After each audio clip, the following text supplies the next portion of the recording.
Welcome back to another Fallout video on the channel, and in today's video we've got some huge news to discuss surrounding the recent leaks of a reported Fallout 3 remaster that could be on the way. No, you didn't hear me wrong, a Fallout 3 remaster. So without any further ado, let's get into it. So, it's no surprise that as part of the FTC versus Microsoft trial over the buyout of Activision Blizzard, information surrounding potential releases on Microsoft's side of things continue to be revealed. During court battles like this, title releases, revenue forecast projections all have to be laid out on the table, and ahead of the Microsoft 2021 purchase of Bethesda's parent company ZeniMax Media, there was a document that was apparently put together in July of 2020 that detailed a number of unannounced Bethesda games. Now, as the title of this video suggests, yes, Fallout 3 Remastered was a part of that document, but before we take a look at that, I just want to mention that when it comes to leaks or speculation, I never personally put a lot of stock into this kind of thing, because leaks don't always lead to 100% truth, and sometimes a lot of these things never really materialize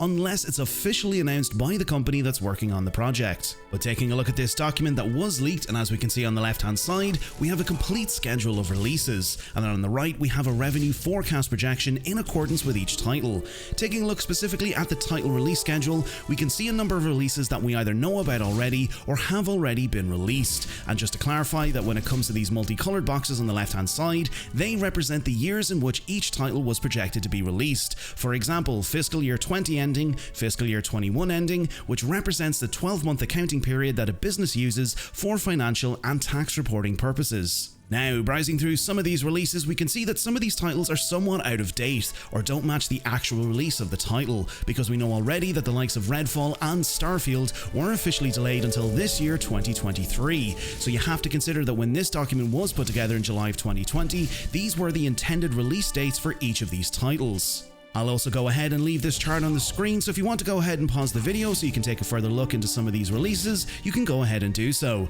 But the main thing we're here to discuss is this title that has been projected for 2024, which is the Fallout 3 Remaster. Yes, your eyes don't deceive you, Fallout 3 Remastered is a part of the projected forecast of releases. But before we all get behind the hype that is a potential and a hugely anticipated release, we need to take a look at a few things before we can really get behind this. The first thing is the projected release for Fallout 3. Now, it's understandable that a lot of the titles we've seen on the list have either been delayed, are still in production, or are only now starting to be produced. For example, we know that The Elder Scrolls 6 is still several years away, but at the same time too, Todd Howard has confirmed that with Starfield now out the door, the next project that the team at Bethesda are starting to work on is The Elder Scrolls 6. So taking that into consideration and looking at the time it takes for these titles to actually release, it's more than likely a 2027 or 2028 release that will actually see The Elder Scrolls 6. So we know already that 2024 won't bring us The Elder Scrolls. However, I would probably assume that to tie the likes of The Elder Scrolls fans over until the next major installment in the franchise,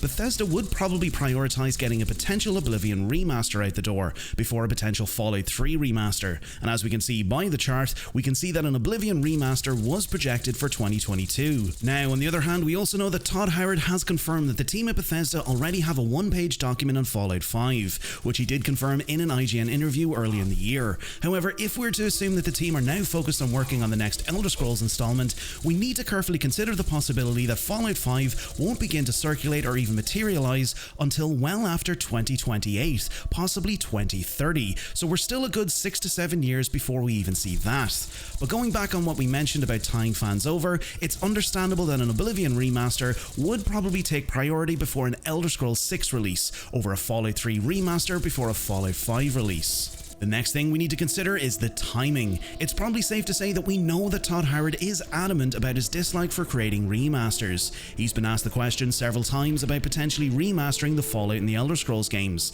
and time again, he has made it clear that he doesn't want to do remasters, as he does prefer the charm and uniqueness of the titles from when they were actually released, and prefers keeping them the way that they actually are. However, if we take into account that Fallout 3's release was back in 2008, and since then, Fallout 3 on PC has continued to become harder and harder to run, without the actual support of mods and tweaks to in-game files. It's inevitable that in order to let fans of the franchise experience the wasteland that was the Capital Wasteland, Bethesda would need to look at potentially updating the game to run with modern computers. Taking that into account, and this theory is just me going out on a whim, I would feel that we wouldn't see that happen until possibly 2028, which would actually bring bring us up to the 20-year anniversary of the release of Fallout 3. And we all know the companies love to release things on big anniversaries, so it's not out of the realms of reality that 2028 could be the year that we see a Fallout 3 remaster. Moving on from that, regardless of when we might see a confirmed release, what the game may look like, it's just incredible to finally see the name Fallout 3 Remaster on what looks like an official document. This has been something that fans of the franchise have wanted for a very long time, myself included,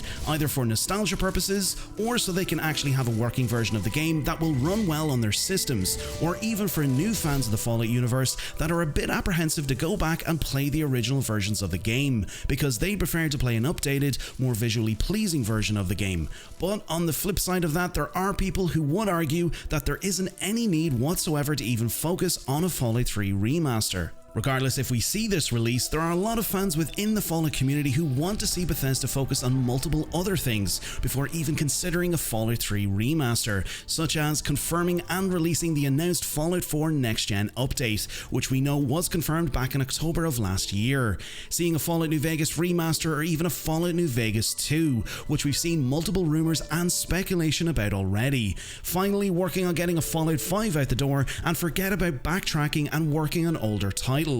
And of course everyone's favourite Fallout 76 and its constant demand for another Wastelander-sized DLC, or even a dedicated PvP mode update, bringing back Nuclear Winter. The list of requests is endless when it comes to Fallout 76. But the thing to remember is that all of these requests and demands won't make everyone happy, and that the team or teams allocated to the Fallout IP can only really work on one thing at a time. So personally, if we're to take any of these few requests into consideration, I'd say the next thing we'll possibly see in the list of Fallout releases would probably be the Fallout 4 next-gen update, then the eventual release of the Fallout TV show, the scheduled release of the Atlantic City expansion for Fallout 76, and then after that, possibly a Fallout 3 remaster. Finally, my closing statement on this is that personally I'm delighted to finally see some piece of potential evidence of a Fallout 3 remaster, as Fallout 3 is one of my all-time favourite games, which started my obsession and passion for the franchise, and eventually gave birth to the journey that I'm on today with content creation and YouTube, and I have a lot of happy memories playing that game. But until we see an official announcement from Bethesda that is something that is actually going to happen, we have to try and contain our excitement and hype for the game, because as we've seen from the past several years, and when it comes to releases, a lot can happen in a very short period of time, so all I'll say is, watch this space. But on the other hand, let me know your thoughts in the comments below, as I would love to hear your opinions and feelings on the news circulating about a potential Fallout 3 remaster. And if you found today's video enjoyable, consider clicking that subscribe button for more Fallout content like this, and so you never miss out on any videos that I publish. I want to say a massive thank you to all of our channel members and subscribers here on the channel, as it means the world to me that you enjoy my content and the work that I produce. For our Bethesda and Fallout fans, if you find yourself shopping on the Bethesda store and would like to support the channel, you can use my creator code BTStarfield91 to receive 20% off of your purchases at checkout. And if you'd like to support the channel in a more personal way, consider checking out my merch store, which has an array of t-shirts, mugs, and other pineapple related merch, which I'll leave in a link in the description of this video. And lastly, to you, the viewer, the person who stumbled upon this video, thank you for being here. I hope you enjoyed. Until next time, Vault Dwellers, stay safe out there in the wasteland. Welcome to Vault 93, and I'll catch you all in the next video.